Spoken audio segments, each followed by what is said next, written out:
Next up is Joe Bonadies.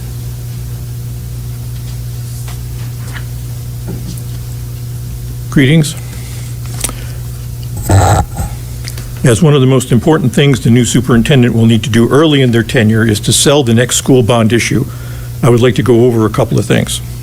Someone pointed out to me that there is already a slot on the Midland election calendar for a May 7th, 2024 Midland Public School special election. No one has ever talked about this at a board meeting. If this is a placeholder for the bond vote, I am considering it highly deceptive to not have that mentioned at the December meeting. Lastly, I will not steal Mike's thunder for the HYA report, but I will say that you should pay special attention to the survey analysis plot for state of the district by constituent group. In a poorly communicated process with respect to the community, you still had 88 surveys, or 7%, represented by the green dots. That group voted 70% strongly disagree, or neutral with respect to community engagement. There is your canary in the coal mine with respect to voters. Moving on to the 31 Thrun bylaw updates, you will be voting on as a block. Not sure if any of you compared the current version to the new version. Yes, I did about half of them. Here are some lowlights. 2501, board meetings, the old version. Emergency meetings may be held without complying with the above described notice requirements if there is a severe and imminent threat to the health and safety of the public. The new version, same initial front end, if there is a severe and imminent threat to the health, safety, and welfare of the public exists. Congratulations, you now have an even bigger truck you can drive through that loophole. A totally new section under Employee Conduct and Ethics, Section 4228. Employees have no expectation of privacy in connection with their use of district property or equipment. The district reserves the right to search a variety of things, including but not limited to the employee's office, desk, files, computer, or locker. Inspections may be conducted at any time at the district's discretion. Another one, which isn't new, first time I saw it, employees may not use their personal communication devices to record communications or images during the work or school day or school-sponsored events, which is interesting. With all the improvements to the highly explicit sexual harassment sections, you take away the big weapon to prove abuse. So the Thrun defensive perimeter continues to grow stronger. I just wanted to put on the record a sampling of what was just 31 simple numbers in the resolution. Finally, this is a special meeting, the purpose of which is listed as the District Leadership Profile Report. So first, why is it at an unusual time, 6 versus 7? And second, why are you conducting typical business at a special meeting? Was there some urgent need for the Thrun updates to happen now? Couldn't have waited till the February meeting? This is not in the stated purpose of this meeting. There are your 3 minutes instead of 5, as yet another example of the famous John Adams quote, "Liberty once lost is lost forever." Thank you.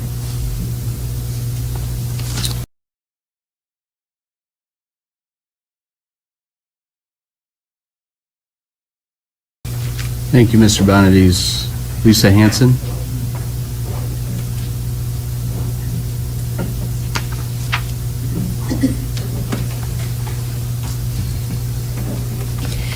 Good evening. My name is Lisa Hansen. I'm here to exercise my First Amendment free speech as a parent within our district. A connection to anything else would be a misrepresentation because I'm simply representing me, myself, and I. I want to first compliment you on selecting HYA for your superintendent search and for being so transparent throughout the process. I also want to say yet again publicly that I think you're all good people and I believe that you want the best for our kids and our district.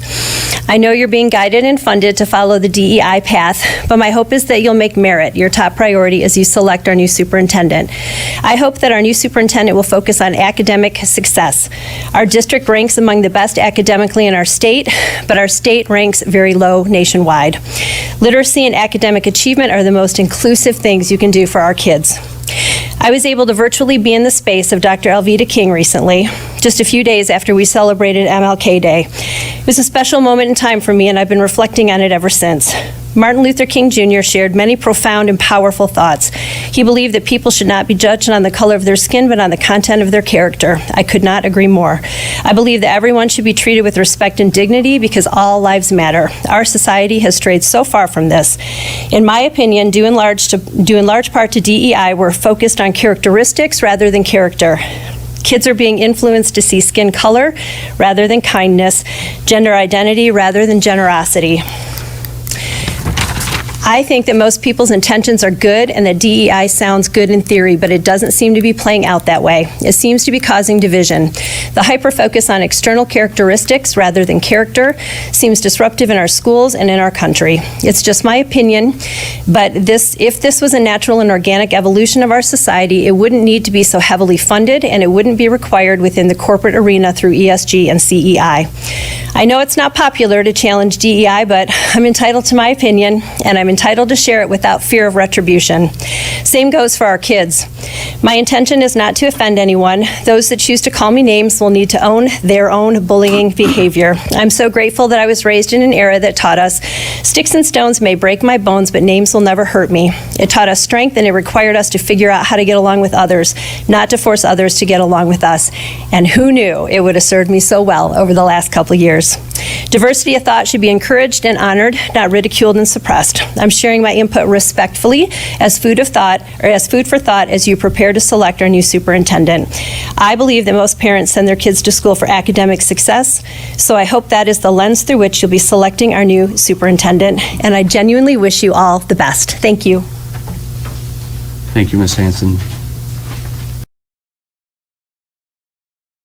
And then finally, Ms. Hansen, I'm a true believer in public schools because they are the greatest equalizer in our society. They allow for literacy and academic achievement above all. There's a reason that we're called the Board of Education and not the Board of anything else. The goals of this district are to make sure that there's a level playing field for all of our students. And if there are barriers to entry such that our students can show up ready to learn, we're going to address those. That's the lens that I view DEI through. And if there are simple things that we can do to make sure that students come to school fed, ready to learn, warm clothes, and are not judged by the color of their skin, but by what they achieve in the classroom once they have all the tools available to them, that's what our mission is as a district. So I think we're in violent agreement. How we approach that and how we talk about it, we need to grow a common understanding, and more than happy to have that conversation with you. But I think we're in agreement that that is the goal of the district, is literacy, academic achievement, and building good citizens of our community. So happy to address it more afterwards. That'll close our... I had one thing for that. Yep. What we are doing in May is a renewal of how many times in a row? Our operating millage, we are renewing. That's correct. It was originally adopted in 1994, and we've done it every 10 years since, sir. Okay, so that is not anything new. Our bond of what's coming up, we are barely even started, really. We don't have a spot. We can't even guess which election we would put a reservation on, because we have to reach out to the people, and we are going to have focus groups and do things similarly to our superintendent search. So we have a long haul ahead of us for that. So we don't have anything that we could even dream up a date for a vote for a bond. Just so you and everybody else is aware, we have a lot of work to do for that. Good point. Thank you, Brad.